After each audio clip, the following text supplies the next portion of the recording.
3370033. Saya dari Program Studi Pendidikan Ilmu Pengetahuan Sosial, Fakultas Ilmu Sosial Universitas Negeri Padang. Di sini saya akan membahas mengenai isu global tentang terorisme. Sebelum memasuki topik bahasan, saya akan membahas mengenai isu global. Apa sih itu isu global? Isu global adalah setiap peristiwa atau wacana yang mampu menyita perhatian masyarakat global. Bagaimana masyarakat merespon isu tersebut, salah satunya ditentukan oleh kuatnya pengaruh yang ditimbulkan dari isu tersebut. Isu-isu global nyatanya telah memberikan pengaruh pada munculnya keputusan kelompok masyarakat tertentu untuk melakukan tindakan berani. Misalnya, keputusan bergabung dengan kelompok tertentu dengan alasan ideologi.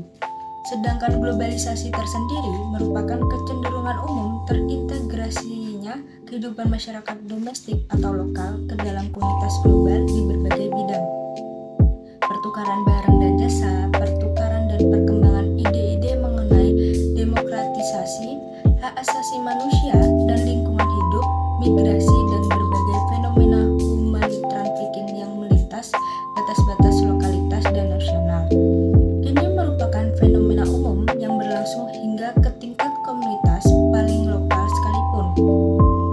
Globalisasi mendorong terdistribusinya informasi secara cepat dan merata di seluruh belahan dunia. Isu global penting dijadikan bahan pertimbangan dalam pembelajaran pendidikan IPS karena tujuan utamanya adalah agar peserta didik dapat menjadi warga negara yang baik dan segala indikator yang melekat. Peserta didik harus paham isu yang berkembang di level global, nasional, lokal, dan keterkaitan serta pengaruh dari isu-isu tersebut. Baik, di sini saya akan memasuki topik pembahasan mengenai terorisme. Apa itu terorisme? Apa penyebab terjadinya terorisme? Serta bagaimana cara mengatasinya?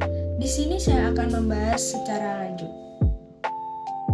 Terorisme merupakan tindakan kekerasan atau ancaman untuk melakukan tindakan kekerasan yang ditunjukkan kepada sasaran acak yang berakibatkan pada kerusakan, kematian, ketakutan, ketidakpastian, dan keputusasaan massal. Tindakan terorisme tersebut dilakukan dalam rangka memaksakan kehendak kepada pihak yang dianggap lawan oleh kelompok teroris agar kepentingan mereka diakui dan dihargai. Terorisme telah ada sejak manusia mengenal kebudayaan dengan berbagai bentuk dan motivasinya. Nafsu berkuasa dan menguasai aset ekonomi dan penyebaran ideologi merupakan embrio munculnya terorisme dalam berbagai bentuk. Menurut Wilkinson, sebagaimana dikutip oleh Ali Yusuf, ciri-ciri kekerasan dalam terorisme adalah yang pertama, sistematis penggunaan pembunuhan, luka-luka, kerugian atau ancaman untuk mencapai tujuan akhir. Contohnya, penekanan pemerintah, kegiatan revolusioner, atau pengenalan. Yang kedua, fokus arah dan tujuan terorisme adalah untuk mencapai ketakutan, ketidaknyamanan, dan panik.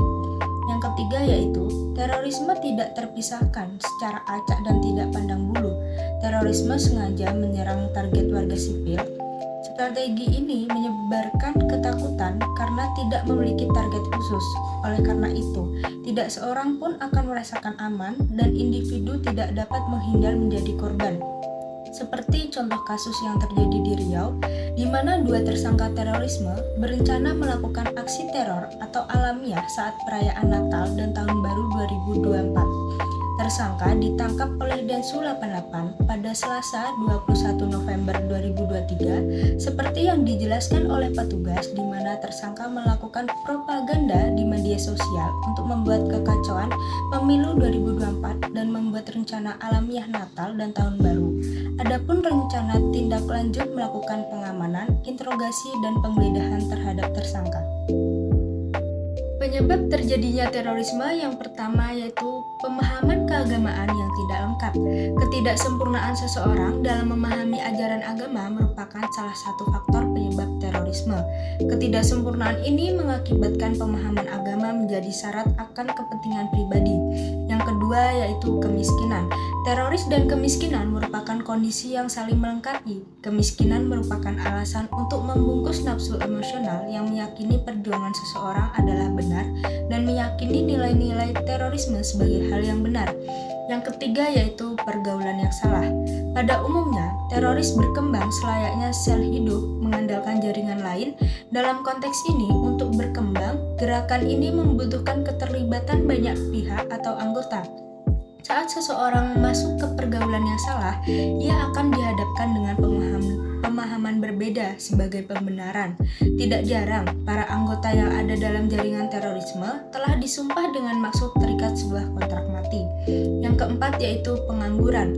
Faktor pengangguran sebetulnya bukanlah penyebab utama, akan tetapi meski tidak dominan, pengangguran berperan dalam pencarian pelaku terorisme.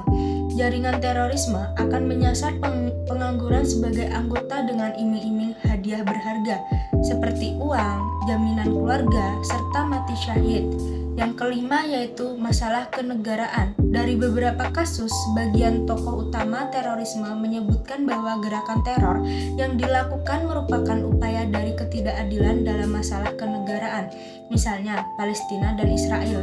Yang keenam yaitu ketidakadilan dan ketimpangan. Saat ini pusat pembangunan dunia masih berpusat di Amerika. Oleh karenanya, muncul ketidakadilan dan ketimpangan dalam proses pembangunan dunia. Ketidakadilan dan ketimpangan ini memantik ketidaksukaan dan menjadikan Amerika sebagai sasaran aksi teror. Yang ketujuh yaitu penyalahgunaan agama dan ketidaktahuan massa. Banyak aksi teroris yang dipicu oleh penyalahgunaan agama. Kelompok teroris biasanya memanfaatkan ketidaktahuan massa sebagai langkah dalam mencapai tujuan pribadi mereka yang menyesatkan. Selanjutnya yaitu strategi pencegahan terorisme. Masalah pertengkaran telah menjadi perhatian bagi Indonesia dan juga masyarakat internasional. Terorisme merupakan ancaman serius bukan hanya terhadap perdamaian dan keamanan, namun juga berdampak pada perkembangan hukum, sosial, dan ekonomi. Maka dari itu, tindakan terorisme harus dicegah sedini mungkin. Dalam melawan perang terorisme diperlukan upaya komprehensif lintas instansi dan lintas negara. Bahkan penanggulangan terorisme tidak hanya dapat dilakukan pemerintah pusat dan daerah, tetapi juga masyarakat sipil. Dalam satu dekade terakhir, masyarakat sipil, termasuk organisasi keagamaan, memiliki peran penting dalam pencegahan terorisme di Indonesia. Salah satu agenda utama keterlibatan masyarakat sipil adalah memperkuat hubungan antar komunitas yang ada dalam memicu terorisme dengan tujuan membangun ketahanan sosial masyarakat di tengah terpaan paham dan aksi terorisme. Upaya membangun ketahanan yang dilakukan organisasi atau kelompok masyarakat sipil tidak hanya bertujuan untuk meningkatkan kesadaran masyarakat, namun juga turut membangun jaringan dan jembatan pemahaman lintas komunitas terkait ancaman terorisme. Fokus ini diisi oleh masyarakat sipil guna melengkapi perhatian pemerintah yang bersantai pada pendekatan keamanan dan hukum. Sekian video penjelasan mengenai isu global tentang terorisme. Semoga dapat bermanfaat bagi teman-teman semua. Bila ada salah kata, saya mohon maaf. Saya akhiri. Wassalamualaikum warahmatullahi wabarakatuh.